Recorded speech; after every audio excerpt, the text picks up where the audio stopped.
Hey everyone, welcome to the Creek. It's so glad that you're joining us for this. This is the first in our Friday series where we're looking at interesting conversations and conversations worth having. The guy over here on the screen is named James Clark. He's a friend of mine. We met this year at General Assembly. He is the minister at St. Lawrence Presbyterian Church in London, Ontario, and he's graciously agreed to lead off for us in this series of conversations. And so, James, welcome to the Creek. Thanks, Jared. Jared's totally right.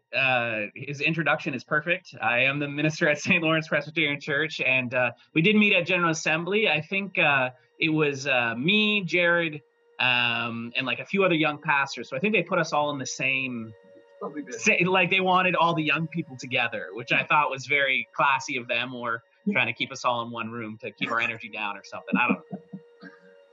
Yeah, I couldn't imagine being room for them. Like, could you imagine if there was one young pastor at General Assembly with like two old guys?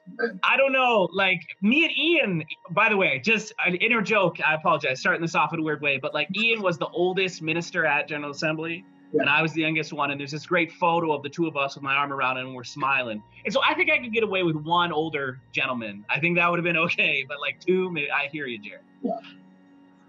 Anyway, so like I said, James is involved in ministry in London in a variety of really cool contexts. And James, so one of the things that I wanted to talk to you about, one of the things that I noticed was on your Facebook page, you were advertising a comedy show. And I know you have sort of a little bit of a background in comedy. Can you just give us sort of a rundown of how that's like, what's that look like for you? How's that kind of been involved in your life in ministry? So when when I was going to seminary, I went to seminary at Knox College, which is in Toronto. It's one of I think the three seminaries in the Presbyterian Church in Canada. And what happened was, for years and years and years, in all the contexts that I was involved in ministry, whether that be camp or whether that be mission trips or anything like that, there were a lot of people who always came up to me and said, you know what, James, like, you're really funny.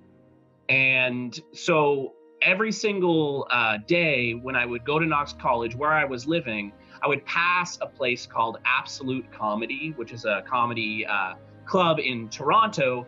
And I would just pass it and I would walk back and forth to my seminary or to the place where I was ministering in Toronto and all that sort of stuff. And it was like literally God was trying to say, like, hey, listen, like, there are a lot of unchurched people in that comedy club. And I've given you this gift of being able to make people laugh and to make people comfortable and all that kind of stuff. And so you keep walking by it, why are you ignoring it? Right? Why, when everybody has put this bug in your ear and saying, James, you're called to be a minister, there's also this part of you that's very funny, and I think you should do stand up and such and such and such and such and such and such. And so I passed by it. And then finally I got called to London, to St. Lawrence Presbyterian, and I was about 28 years old, or I was coming up on my 28th birthday. And I said to myself, I'm gonna try it. I'm gonna try it. So I signed up for a Yuck Yucks amateur night, and I went on stage. I told one joke, they laughed, and then I told a 6.5-minute story, blew way past my time, and the punchline in the story bombed. But I called that a success because I got one laugh. And so I wasn't totally trash at it. And so basically what happened was I was doing this at the same time as me kind of finding my feet and starting off in ministry. And then it just naturally came out. Like, people asked me in the stand-up comedy world, hey, James, what do you do for your real job? And I just said, I'm a pastor.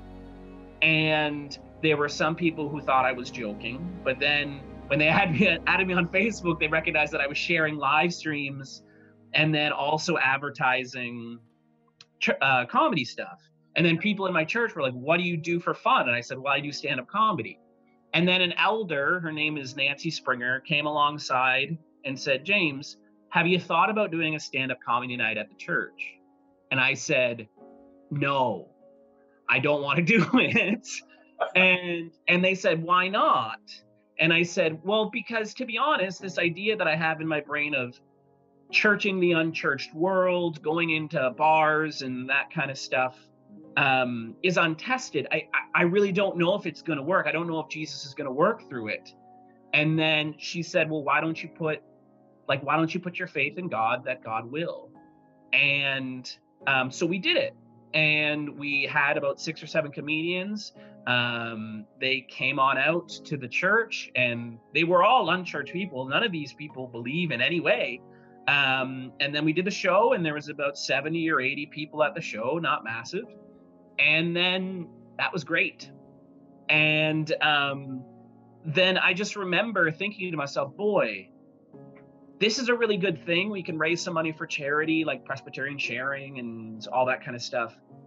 But these 7 comedians now have one positive image of the church, where they probably have a whole bunch of terrible images in their past. They at least can say, you know what? When someone comes up to me and says, I don't like the church, they can say, yeah, maybe I don't like it either, but there is this one dude, James, and his church that welcomes me, or whatever, right? And so that's kind of, and so then we just kept on doing shows. Yeah, and we're doing one this, what's the word we're looking for? This Saturday that's kind of against racial injustice here in the city and that kind of stuff. And so, yeah, that's kind of the story of it, how it fit. Do you see a lot of overlap between, I'm going off script here, sorry. That's okay. Do you see a lot of overlap between sort of the calls for to see the church do something and to see kind of people gathered and there's usually a lot of times there's a charismatic speaker at the front. Do you see a lot of overlap between the people who are involved in comedy and the people who kind of gather those people in public spaces? Oh, that's one thing that, number one, like, I'm aware that the skill sets overlap, right? The idea that, like, I can be a pretty decent preacher and the idea that I can be a pretty decent comedian, it's roughly the same skill set. And I mean, the dream is, right, this would never happen. I never say this out loud because that's like, when you go from 0 to 100 with a lot of these unchurched people, they would be like out immediately. But the dream is that some of these people might, over a long enough time, get involved in the church for things that are going on in their lives, right? Like, these are people who are incredibly gifted at storytelling and being authentic publicly and being honest.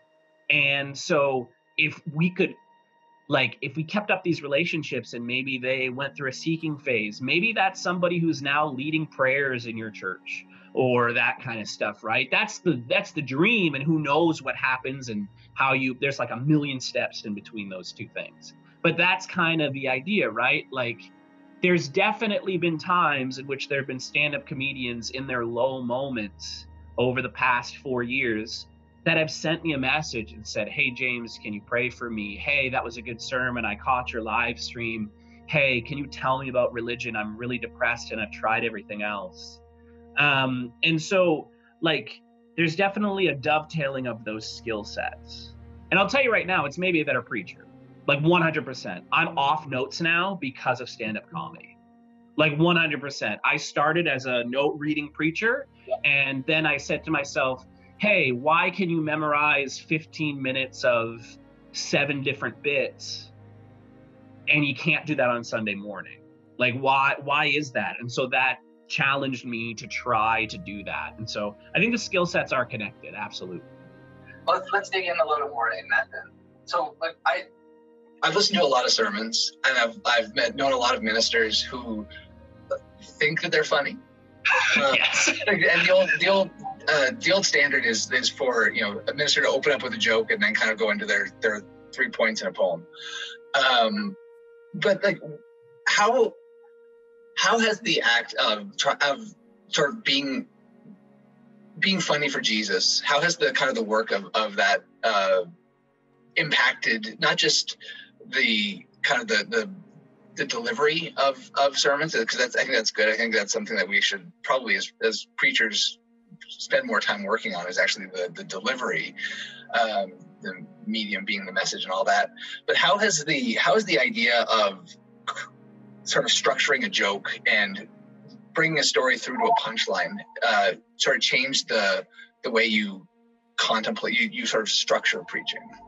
I guess in some ways, like I always noticed, like about the second year through, when I was 1 year in comedy and 1 year doing ministry, I noticed that I was much more honest in comedy necessarily than I was preaching.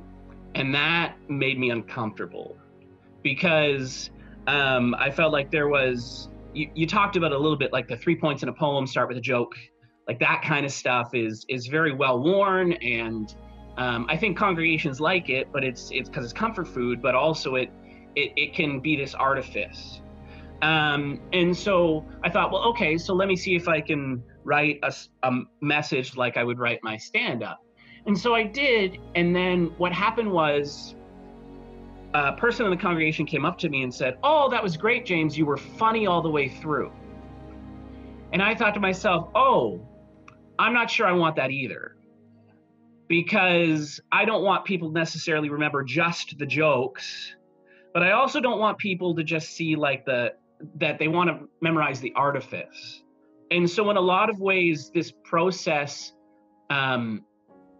has kind of been an idea of being able to mix the two kind of ideas, because some of that artifice is good and some of that honesty, that rawness, that authenticity in stand-up comedy is good too. And so it's kind of always been like a mix. That's kind of been the way that it's always improved things. And like in terms of structuring stuff, I think that it has led to my messages looking a heck of a lot different than what other churches might have.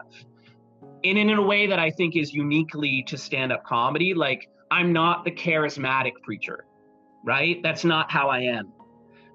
In the same way that I'm not the loud, yelly comedian. But it certainly does look different. And I think that is refreshing for people. Like, I know that our little church punches a little bit above its weight class in our live stream because of the style of preaching that I'm doing, right? Like, I know that's the case. We're normally a group of like, well, just before the pandemic started, as an example, we were like 60 or so people. It's January, all that kind of stuff. And we get that live. And so you don't know how many people are behind there, like that kind of stuff. And so I know that it transitions well to kind of the digital age that we're now living in. I don't want to sound like I'm bragging. That's not what that is. But it's like, we do need to have some sort of paradigm shift in the way that we as a church preach.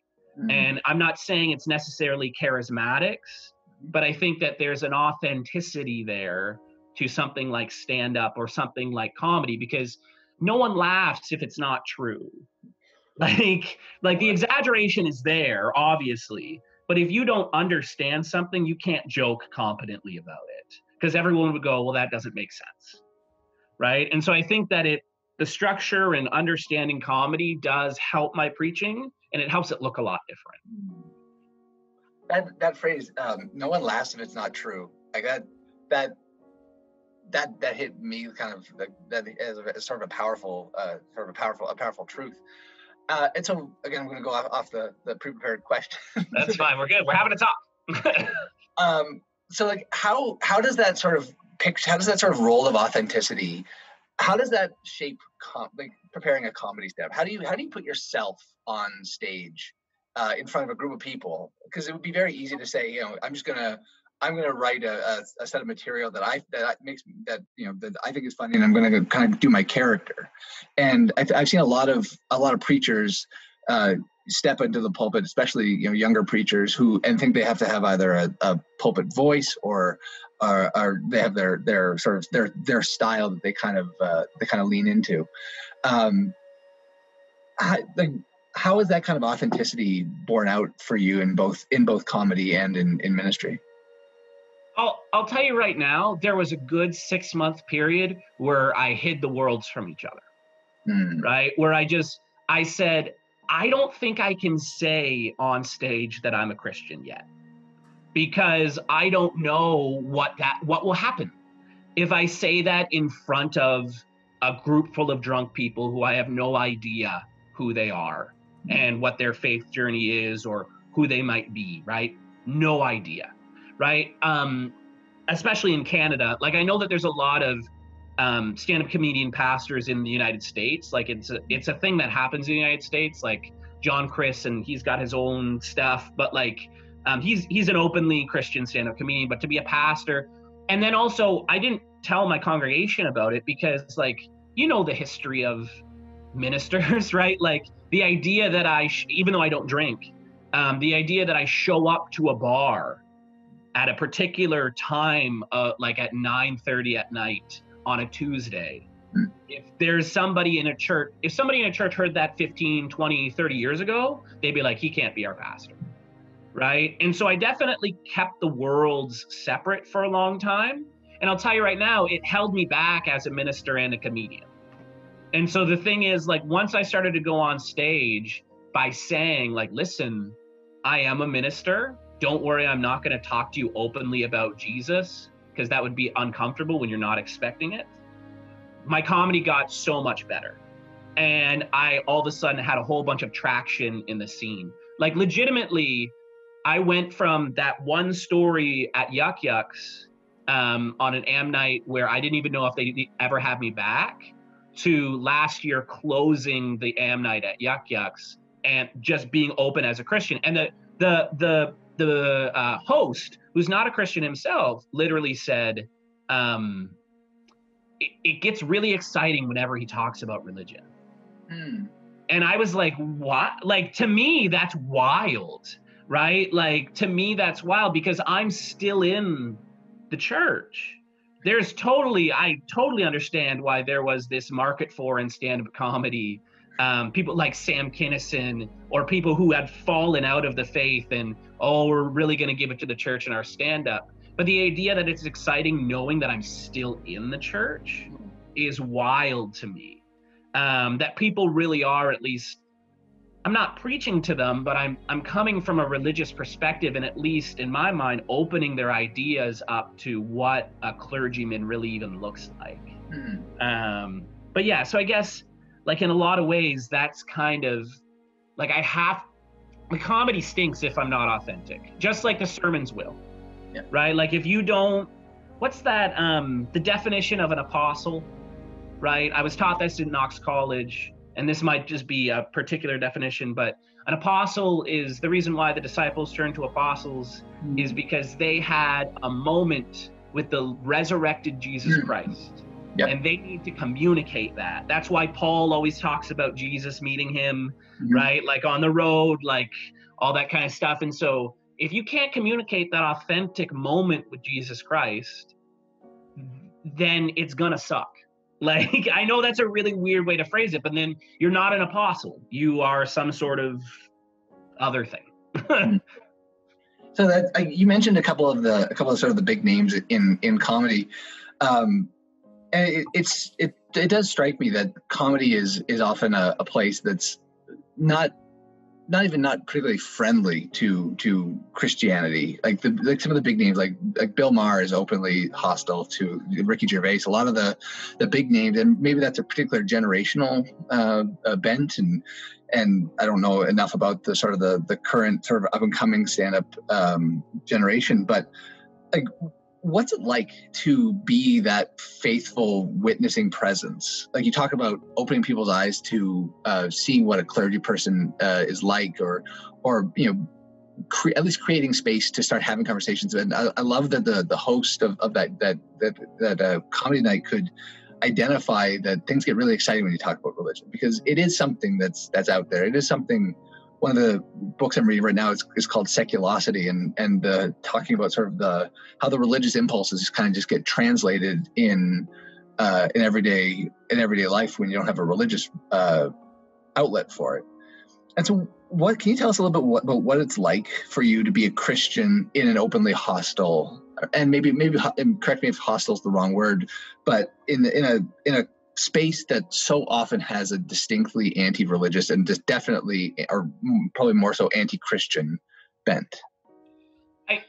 I think part of it to me is I get to be that rebel, which is a weird thing for a Christian to say, right? Because like Christendom has existed, although in places it's totally gone, but in places it exists. Like, but the idea is like, I am not bothered by it because I know that I'm good, or at least I can make the crowds laugh.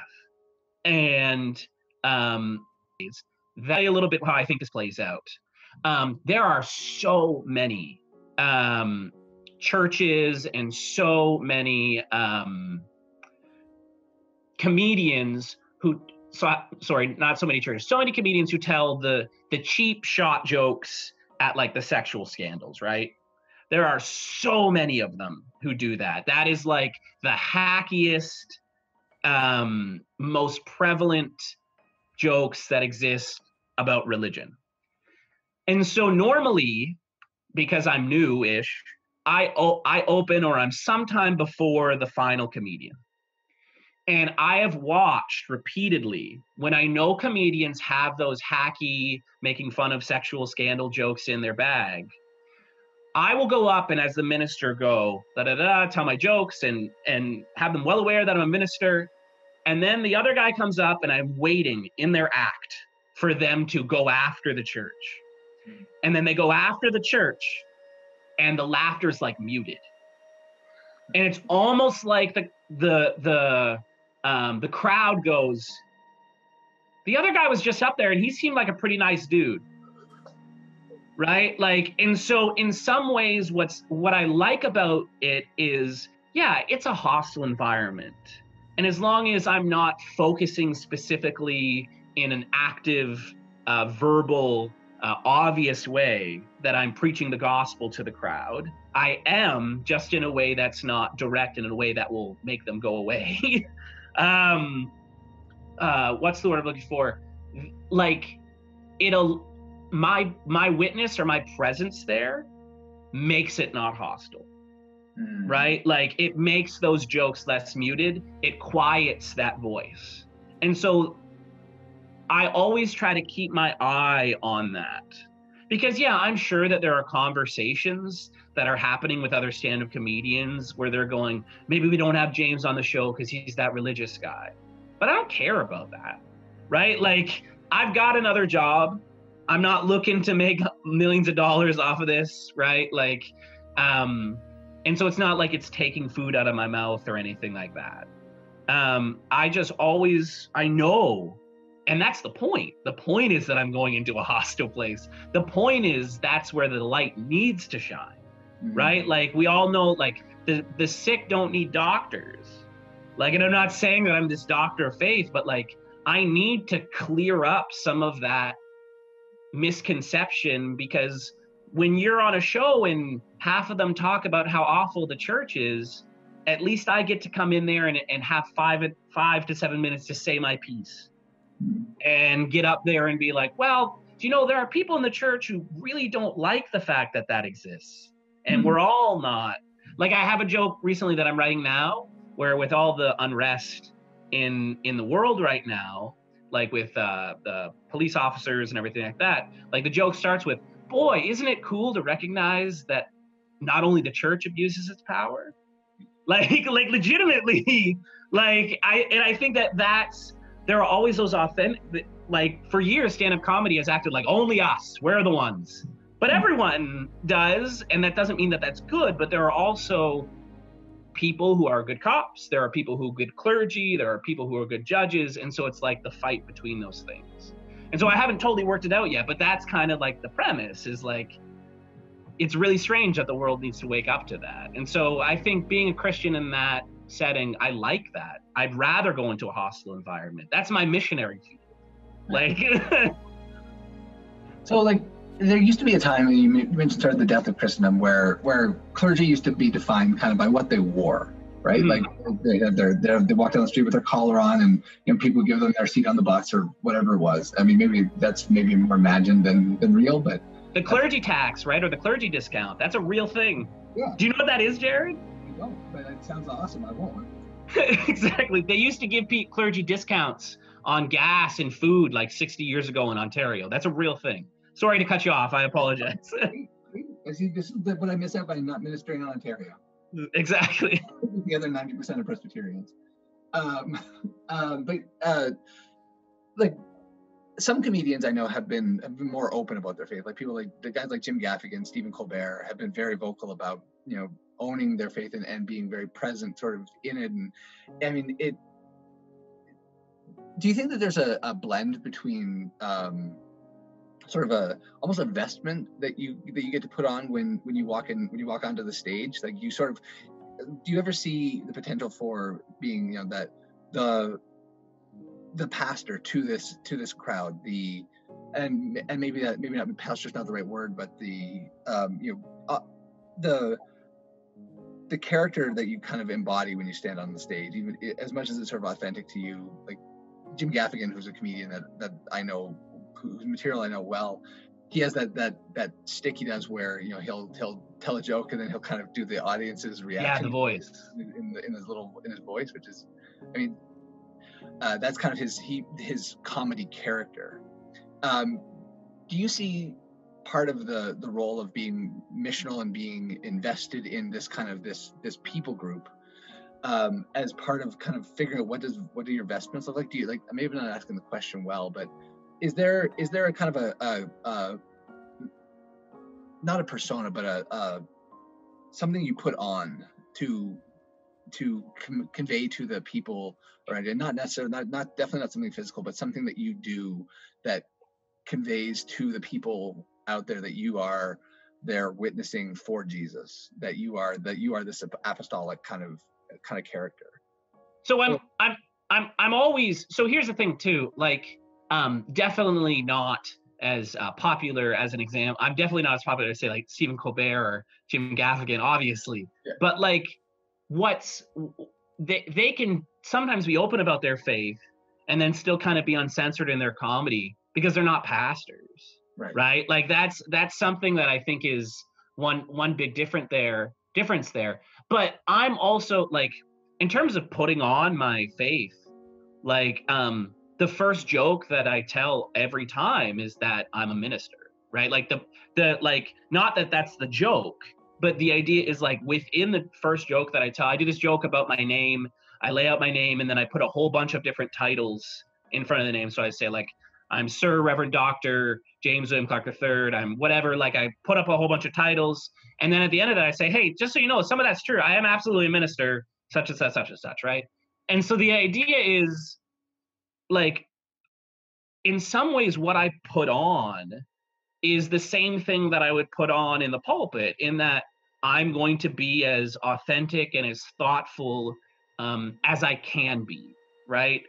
That's the mask, or that's the vestment that I wear, which is like, I'm going to be an authentic, thoughtful, educated individual, and I'm functioning in that hat, so to speak. And in terms of like, I think you said before, like, what about pastoring to this group of people? And I know that's not the right word, because it definitely isn't.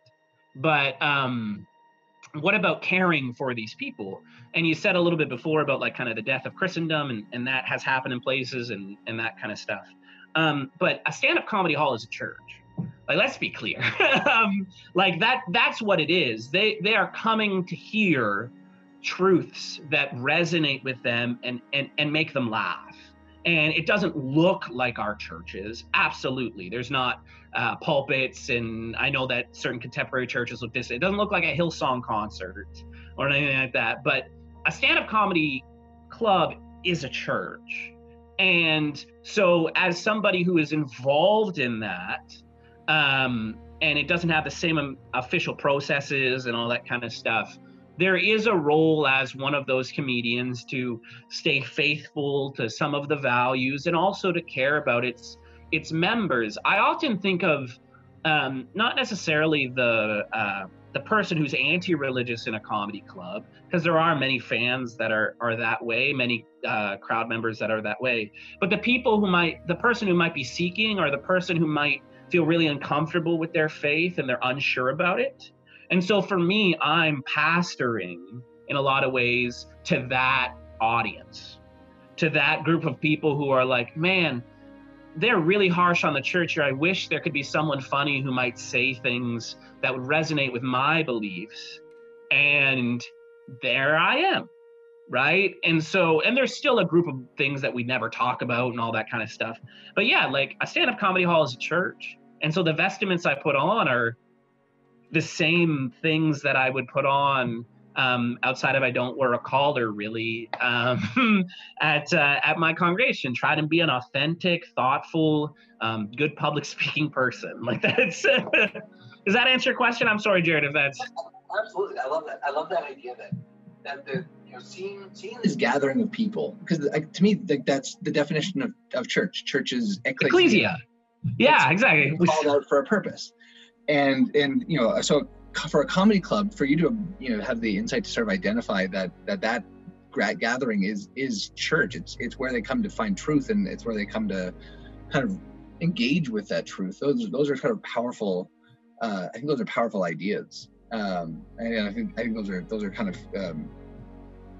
I think being able to recognize the places in our society where church is already happening, just without that kind of religious frame, and maybe even less without the religious frame, but without that sort of traditionally religious, capital R religious frame, I think we set ourselves up for better success as missionaries and as missional people, as people who are even just forget taking you and I are both ordained clergy, but for anybody who's trying to reach out and connect with everyday people, recognizing that we're all searching for the same kind of reality. We're all looking for a gathering that's going to convey truth and reflect and engage with it. And I hear you saying some of that's sort of what draws people into comedy. Like, do you think that there are other things that draw them to comedy clubs, or is that kind of sort of it's fun to laugh. And people, like my wife and I go on dates, and we go to stand-up show, or we go to an improv show, and like it's not a regular thing for us. We know that there are people who, I'm sure there are people who are just that's their gathering space, that's their community. But this idea of sort of a neon cathedral, to steal McNamara's phrase, is kind of a potent image for me. Yeah, I think, there are certain things, and this is, as church, as traditional as Presbyterians are, or whatever it happens to be, we always got to be careful, because I like the neon cathedral idea, but we don't want Starbucks in the lobby. And so there are things about, I think, stand-up comedy clubs that draw people there that we don't want to copy. So like, there are people who come to stand-up clubs because they serve cheap drinks, right?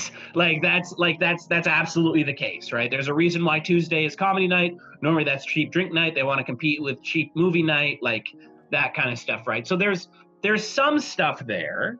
And I'm not saying that drinking is bad. I'm just saying that like, there are people who go there because then they can nurse their addiction. That's what I'm saying.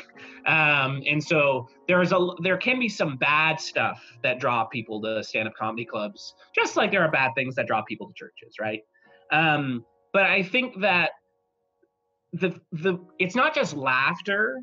It is, and I think that this is the reason why maybe this is a really good idea for your Creek Initiative, or the Creek Initiative, is there's an authenticity at a stand-up comedy club. That there are people who go because they believe that the person on stage is going to try, at least from their perspective, to tell them the truth. It's like, what was it? At the beginning of June, Dave Chappelle put out that like 30-minute stand-up comedy set that had like 3 jokes in it. And one of the lines he says is, I don't understand why people want to hear from me. I think it's because all the other institutions have lied to them. And he sort of says, like, as a stand-up comedian, this is the last theater of civil discourse, and this is the last place where people tell the truth. And so I think that exists. And I think that churches would do very well to understand that they often are in the context of a world where they think that the church has lied to them.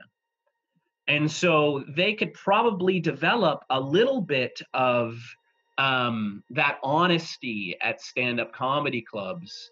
And I think that would be a draw, like in the sense of that would cause people to come in, right? That's super important. So I think the truth-telling element of stand-up comedy clubs, even if you don't necessarily agree with everything that a person says, because that's a big debate too, but the truth-telling element of it, I think, is something that churches have lost, and I don't know how to get it back. But I think that that's primarily when people talk to me and they say, James, I got no problem with you, it's normally because they say to me, it feels like you're telling the truth. And so that's what I would say. That's definitely I think one of the main draws, besides it being a bar and there's food and that kind of stuff. Telling the truth. That's such a good. To me, that's a high note to kind of end this conversation on. I love the idea, and thank you for sort of challenging that authenticity, for that challenging that truth telling. Do you want to plug? The comedy show again? So on July 4th, America's birthday, we're going to be doing a comedy night that's kind of fighting back against racial injustice. There's going to be links to charities kind of in the YouTube video. We have a few Black stand-up comedians that are going to be there, and we particularly put together this night for that reason. And so we're gonna do that, and the church fully agreed with that idea, because we're a church that believes that we need to try to help out our brothers and sisters when they're dealing with very difficult situations. And when I say brothers and sisters, I'm not meaning to erase anybody. I'm just saying brothers and sisters because that's kind of the biblical way of saying it. But yeah, our siblings out there in the world who are struggling. And so if you go to youtube.com/St. Lawrence Presbyterian at 8 p.m. And so I think your time, that's 6 p.m. At 8 p.m., 6 p.m. your time, there'll be a stand-up comedy night with about 7 local stand-up comedians. It's a PG-13 show, so it's not like there's going to be a bunch of swearing, but the thing is, like, somebody might talk about something slightly inappropriate. And if you wanted to head there, that'd be awesome. That show will be up for about a week afterwards, as well as the links to the charities. And so we're hoping to raise a bunch of money to help some people out. There's about 3 or 4 charities listed there, because we didn't want to say you have to donate to this specific one. And all that money doesn't even pass through the church. It goes directly to those charities. There's no oversight in terms of us. And so it's not like we're holding on to it and then sending it. Just try to do a good thing for a good cause. And if you're worried, we've called our London Intercommunity Health, and we're just going to use microphone covers, and everyone will be physically distant. And so we've done everything we can to be vigilant in that sense. So yeah, St. Lawrence Presbyterian after youtube.com. You can see that comedy night, and it'll be a lovely, lovely time. The links in the description down below here, and set it up for that. Amazing. Thank you so much, James, for taking the time to talk to us. Thank you for the wisdom that you were able to share. I hope I hope that we can be a blessing to you, and know that we're praying for you and praying for your ministry. Thank you so much, James, for this conversation, and for dropping a ton of wisdom for us. Really appreciate it.